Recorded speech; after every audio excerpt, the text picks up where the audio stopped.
Hello, BookTube, and welcome back to your daily SF magazine. And today is Amazing Stories.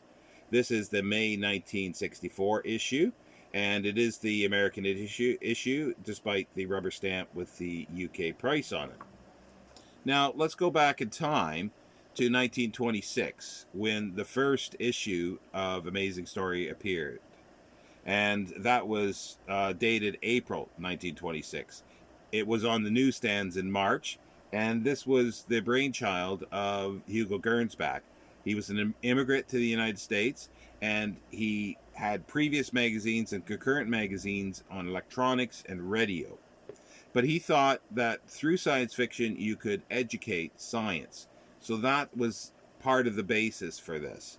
And he assembled a team of editors. There was three other editors. There was T. O'Connor Sloan, who was responsible for vetting the science in the stories that came in. And then he had two readers, C.A. Brandt and Wilbur C. Whitehead. Now, they would go through the submissions and choose the best ones. And occasionally Brandt would actually translate items from German. The Hugo Gernsback, though, had the final say of what went into the magazine. And the first issue the first two issues were solely reprints of Jules Verne. The first issue had Jules Verne, Poe, Wells, and George Allen England. Now, Hugo Gernsback wanted this to stand out on the stand, so the average pulp magazine was 6 inches by 9 inches. He made Amazing Stories 8 inches by 11 inches, so a lot bigger, and also on heavier paper. So that way the approximately 100 pages looked twice as thick. So that helped, and it sold out of a print run of approximately 100,000 copies. He got Frank R. Paul to do the covers, who had used previously on other magazines. Frank R. Paul wasn't the greatest at people. However, it's unmistakable. It's a certain style of his science fiction art, and lots of yellows and reds. It took off, and there's a lot more to the history of Amazing Stories, even at its beginning, but I'm only doing snippets here, so we'll come back to it. Now, moving ahead again to 1964, there are a number of stories in here. It's an interesting issue, I think. It's edited by Celie Goldsmith. We've come across her before previously with Amazing Stories.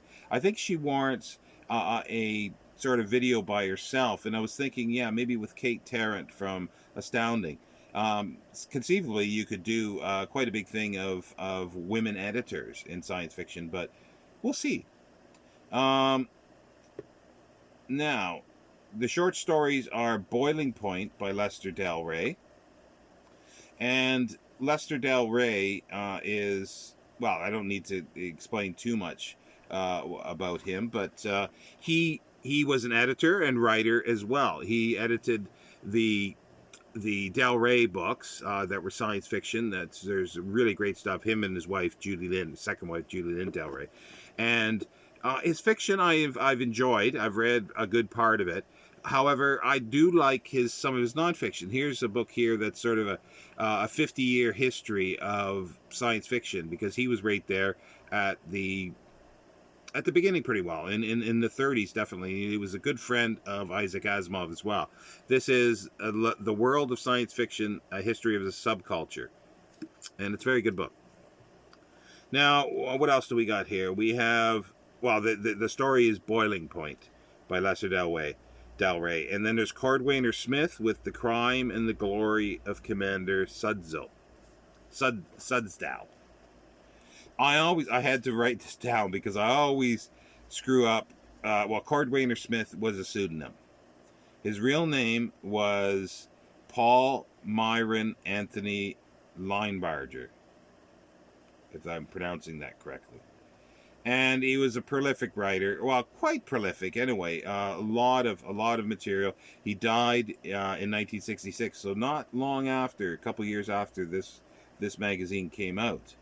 Also, too, we have The Artist by Russell George Brown, and that her name sounded very. And well, I thought it was. It is a female writer, and this was probably. She died in, I think, 1967, and I looked it up, and I'm more familiar with Galaxy magazine and reading the stories from there than Amazing. So, and I think her first story was from An Unseen Censor, and I remember that, and I remember liking it. Again, it's these things. This is weird. Well, not weird, but expected that I am wanting to revisit many of these authors. Now we got Harry Harrison with According to His Abilities. Harry Harrison we've seen before, a stainless steel rat, and Make Room, Make Room. He also did Bill the Conqueror, which was a spoof on Heinlein Starship Troopers. And during the 1950s, he wrote the Flash Gordon comic strips. And then we've got C.C. Macap? Yeah, C.C. Macap. And again, it's like I had to sort of look it up, but I do remember reading him in Galaxy, and then I looked and I found that, yeah, a lot of his material was published through Galaxy, and I enjoyed it immensely. We also have a serial. It's the conclusion of Sunburst by Phyllis Gottlieb. Now, yeah, she is a Canadian science fiction writer, or Canadian-born science fiction writer and poet. And Starburst was her first book. I've only read, I think, Starburst. I was not aware until I checked that it was actually first published in Amazing Stories. Now, we've got The Fact here, and it's Planetary Engineering by Ben Bova. And Ben Bova, he took over in 1971 as editorship of Analog at the time, after John W. Campbell's death. Then we have features. We have The Spectroscope by Robert Silverberg, who really needs no introduction.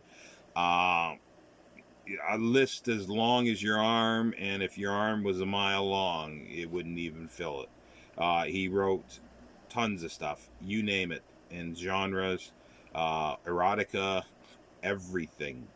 So this was an interesting magazine. He's still writing, I believe, as well. And there's an ad in here for the Rosicrucians we saw before. And then we've got Fantastic stories, advertising another magazine called Fantastic in the front cover.